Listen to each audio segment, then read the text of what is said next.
to see you again on this beautiful day.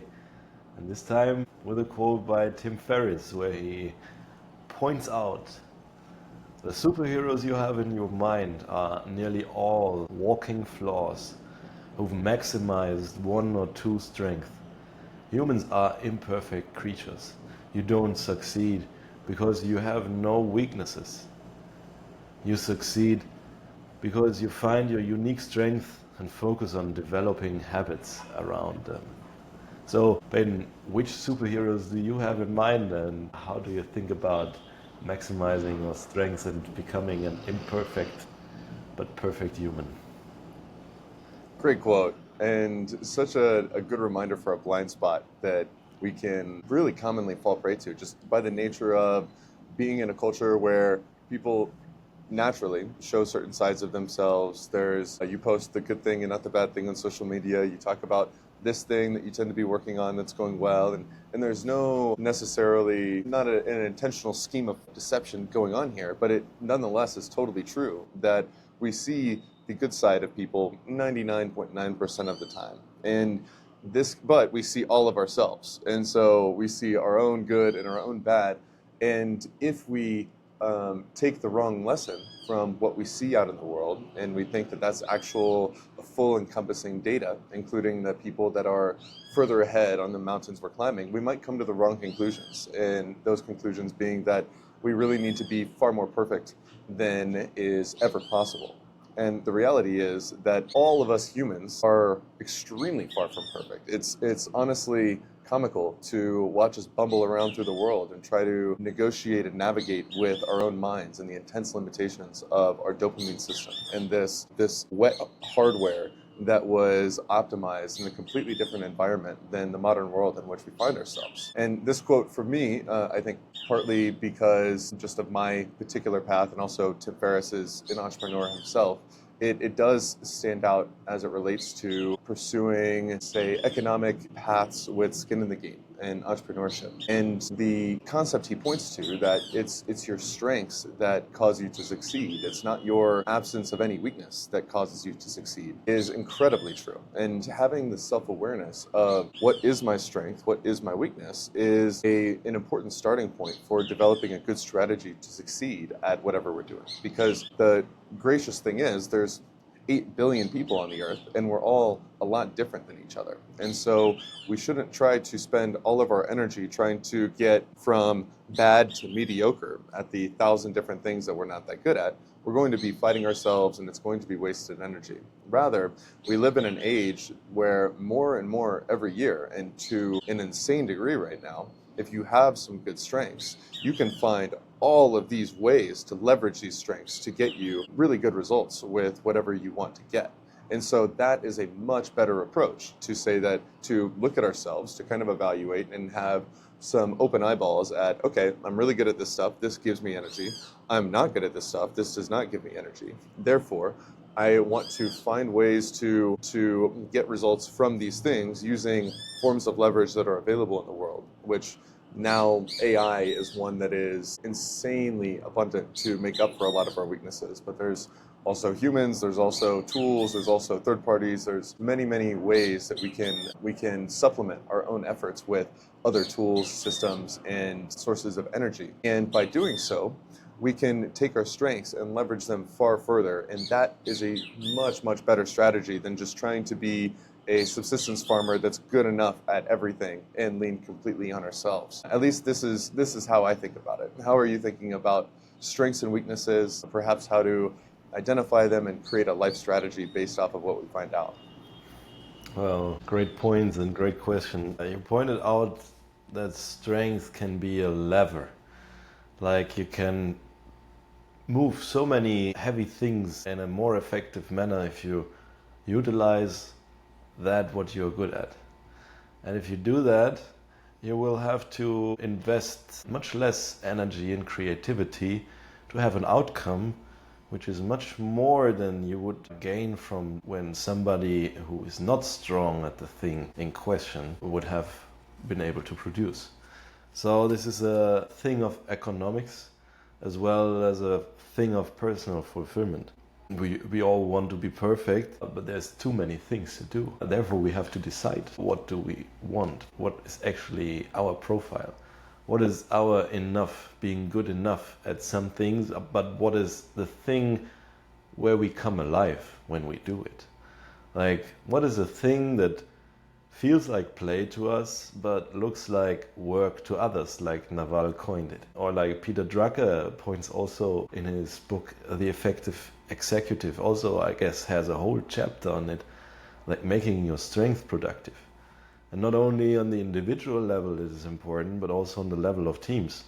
If you have a team where you have A-level performers, but A-level performers in different sections. One is really good at architecture, the other one is really good at coding simplicity, the other one is really good at test coverage and improved testing and so on. The other one is really good at effective decision making and customer focus and so on. If you combine the team to put them in the positions that the right people are in the right seat and have the right tools at hand and the right resources, then their own weaknesses will not matter, because you composed a team which leads the whole team to winning. So the whole team, when it moves as one spirit, like in the book Sacred Hoops by Phil Jackson, I guess, it's like this famous basketball coach, where he describes how a team can achieve like this level of one spirit. Everybody takes himself or herself back in order to pursue something higher than themselves. If you compose the team in that regard, and everybody makes his or her strengths productive, then you will have something really powerful, really magical, because no one will have to improve their weaknesses, because it would be wasted time. If you have an ex-engineer or 100 ex-engineer, it doesn't matter that they are not good at communication. If they do their one task very well in collaboration with the team, then you will have a very powerful machine. A very powerful machine. So what do you think about the level of teams or the rest?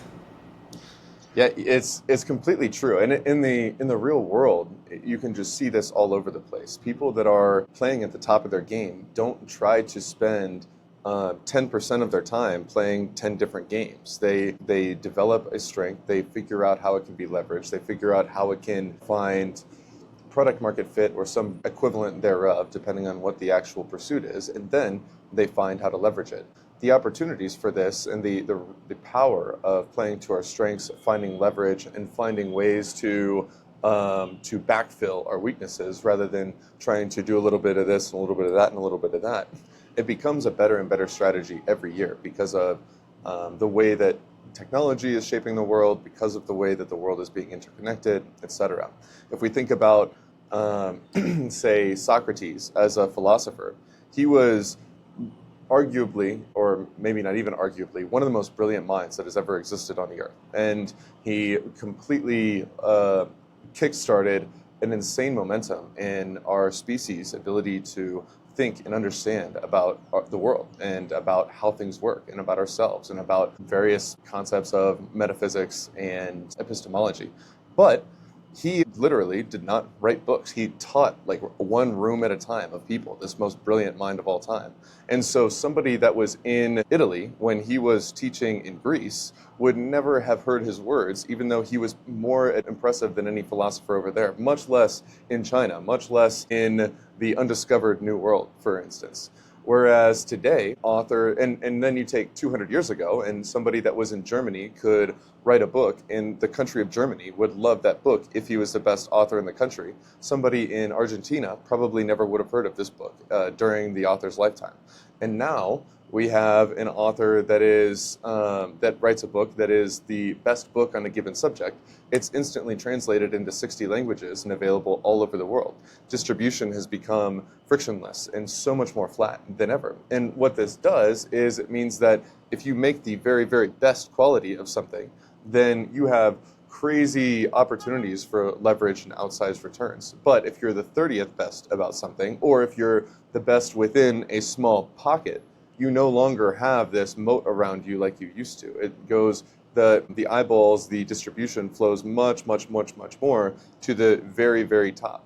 And this applies in most markets. This applies in a lot of pursuits. This now applies, for instance, in athletics. There's not as much attention given to local sports teams playing basketball over in this country because most of their viewers are watching the NBA over in the US or whatever the equivalent is. These local barriers to distribution that used to exist have been largely flattened by technology. And this applies to business, it applies to media, it applies to a lot of things. And it does fundamentally point to a strategy of trying to specify, and get a unique ability or unique abilities, plural. And when we do so, find ways to use the various tools that are available to leverage it. And this happens obviously from people that we hire on our team. So in my businesses, I have long been aware of my weaknesses, and they're glaring in a lot of ways when it comes to consistency, when it comes to certain forms of attention to details, situations, interpersonal situations that are not my strength and sap me of energy. And I've found that, lo and behold, there are people that are really good at the things that I'm really bad at, and a lot of people are really bad at the things that I'm really good at. And so it is good for me, it is good for them, and it is of course good for the team to find this group of very diverse minds, this group of very diverse skill sets, and learn to work them together. What I will say about kind of the shucking away of our weaknesses rather than pouring all of our energy into them, that is true, but there is an exception to that in my view. And the exception of do not ignore your weaknesses if they occur in what I would call a meta skill. So if you have a weakness of awareness, for instance, and you don't have good self-awareness, you're not really in the present moment, you're swimming around in your head, you're distracted, your mind is fragmented, this is not a weakness that you can ignore, because that lack of awareness will translate into you being worse at speaking. It will translate to you being less effective in relationships. It will translate to you having habits that you are blind to that are undermining yourself. Same with if you have a weakness of learning. If you're not able to learn effectively, that drastically limits the ways that you're able to apply your strength. Same with habit manipulation. Even in this quote, Tim Ferriss says, you find your strengths and then you build habits around them to leverage them. And this is true. If you have a strength and you don't apply it consistently, or you don't bring it into the world in a way that has enough continuity for it to gain momentum and take off, that strength is going to be completely undermined by your lack of an ability to consistently, deliberately apply effort in a leveraged way. And the last one I would put on this list is, at least of the core ones, is energy management. If you have a lot of strengths, if you have a good strategy, but you don't have good energy or you don't have enough energy, you're not going to be able to consistently apply the force that you need to push this out into the world and to give it the legs that it could otherwise have. And so, yes, we want to focus on our strengths, but there are core meta skills that are fundamentally not optional if we want to consistently and deliberately apply those strengths, leverage them, and get the best results that we can in the world. So there's a big difference between a weakness that is, like many things, a skill. My handwriting is a weakness. My consistency with XYZ is a weakness. My ability to follow rules and structures and processes is a weakness. I have tons of weaknesses that it doesn't harm me to just have somebody else or some other solution do that, even if it's a third party. But I do need to recognize that there are some weaknesses that I cannot run away from, otherwise I will not be able to use my strengths. How do you think about seeing the difference in the discernment that we might want to have as we say, what do we invest in, what do we double down in, what are we just early on in learning that could be a strength, and what is a genuine weakness that we should just not waste our time and energy on? Well, you pointed out some beautiful things, and all points to the relationship you have with yourself. When we operate in society or in school, we often get tasks and appointments that usually not always play into the things we have been made for, like not in our unique strengths and so on. And if we just develop the clarity of what we really want to do, of what we really are, what we are really uniquely good at, and listen to our intuition of where we actually can generate energy when we do it, or what really is fun to us when we do it, or what really produces good outcomes when we finished it, in terms of maybe you see some things that you can do better than anybody else, or other people from the external viewpoint see, oh wow, when you touch that it turns into gold, or you lose your sense of time doing it. Ask yourself all these questions. Where do you get into flow when you do it? And then you finally gain back the relationship with yourself. And you have the ability to make an energy audit, for example. Okay, this task drains me of the energy. So better, let's give it the other guy or the other girl who can really handle that well and maybe gains energy doing that. And that's the beauty of it. For every task or for everything you do or you don't really want to do, there's another one who excels at it, who gains energy from it. And that requires awareness, like you said. The exception in this rule only making the strengths productive up to a point. Don't ignore the weaknesses which have a negative impact on your meta skills.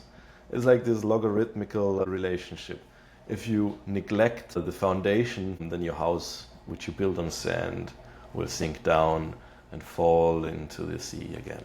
But when you build on good foundations, you have a good ability to build a skyscraper on it. A skyscraper which leverages whatever you are, whoever you are, whatever you want to make productive in your life. This is a useful heuristic, following the intuition and following your energy for these weaknesses that could be a strength. Because this is also important. Like if we say only focus on our strength, are we saying that never learn a new skill again because you're not already good at it? Of course not.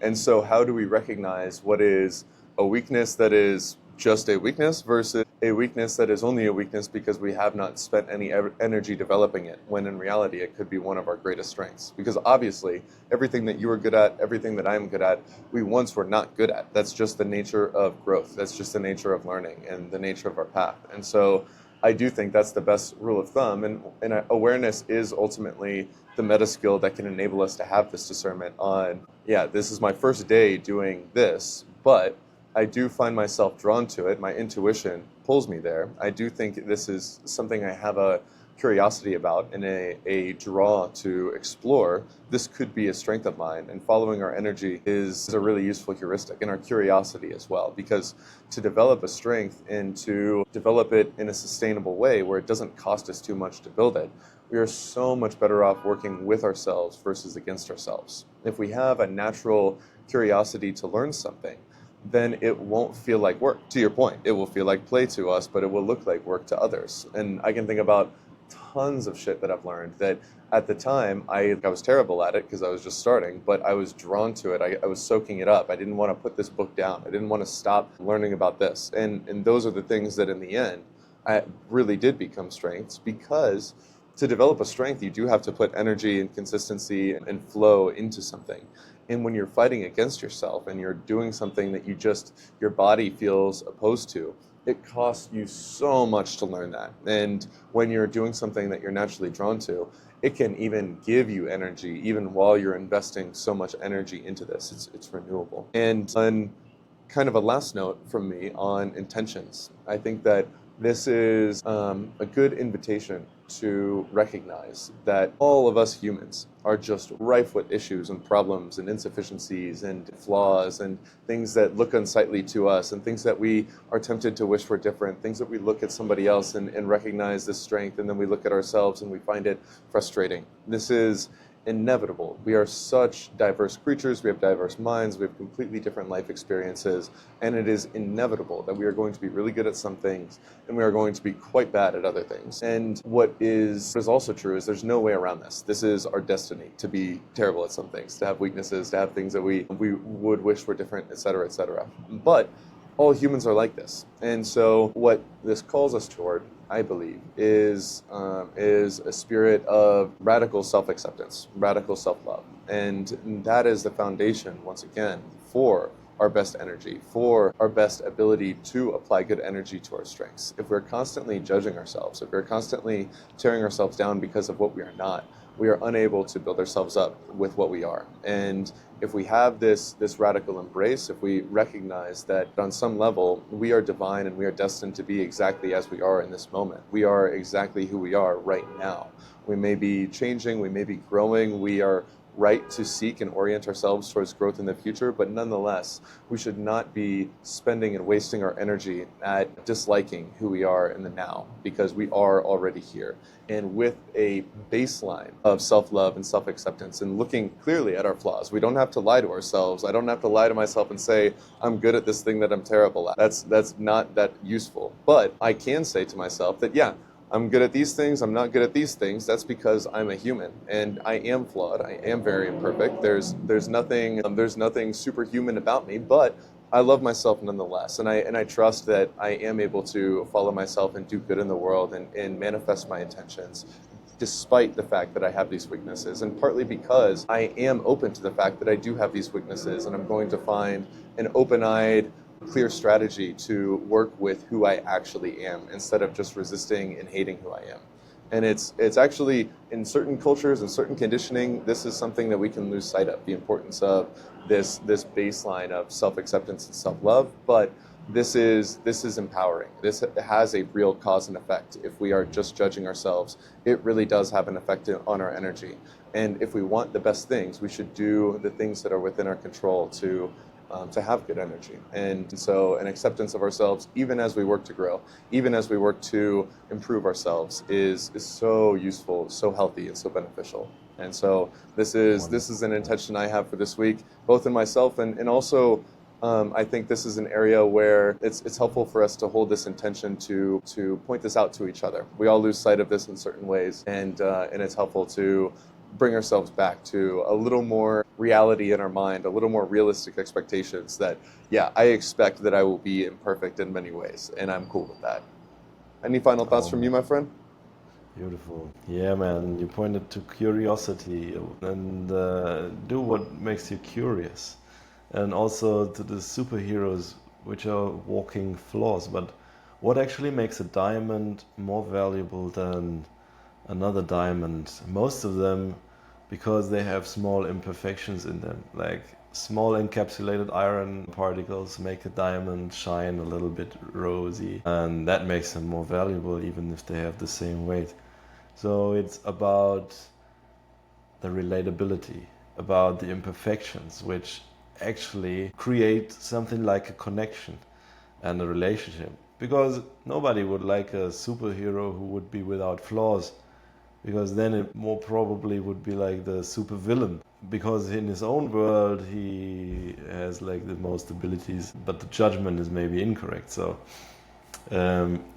why are superheroes so relatable? Because they are like humans, but with highly maximized strength and habits around them. And I love that you pointed out that it is totally natural to be human as a human. Every human has flaws. Confirmed. Good. Therefore, the basic foundation for being okay with the status quo with yourself is accepting yourself as you are, loving yourself as you are, and with that also accepting others with their flaws, which may be a little bit harder because sometimes we look at others and we say, this I would tweak a little and that I would tweak a little. It's not realizing that we point to ourselves in terms of, I don't like that about myself, so I would wish that I would tweak it at myself. Yes. Self-acceptance is a good foundation for being able to accept others better. You're so right. I learned this in the last year very vividly, that the times when I'm the most angry at others, it almost always is a mirror to what I'm judging and not accepting in myself. The most vehement, when I'm really worked up and I'm like, man, I am so pissed right now, it's almost always coming from a place of self-judgment that I'm projecting on this other person. And I was blind to this for so long. You make a great point. Yes. So let's increase the love we have for ourselves and the love we have for others as well, because why are we here on this earth if not for love? And with that, an image comes to mind because I saw a meme on social media where a beaver sees a flowing river and thinks to himself, I have to change that. Hearing this inner voice and, yeah, you might just build a dam. And then totally follows his nature and makes the river stop flowing. And we are just human as human, you know? We do human stuff, so it's totally fine, I guess. As a beaver does beaver stuff. Even if someone else would judge that as a flaw, it is within our nature, and we might as well just accept that. But as well, try to find the things which are unique about us, which are potential levers for us, and then build habits around them. And with that, I wish you a wonderful week, Peyton. Any final closing thought? That encapsulates it perfectly, my friend. I appreciate you sharing your thoughts. It is great talking to you as always, and I wish you a great week of self-acceptance, self-love, and also building around your strengths.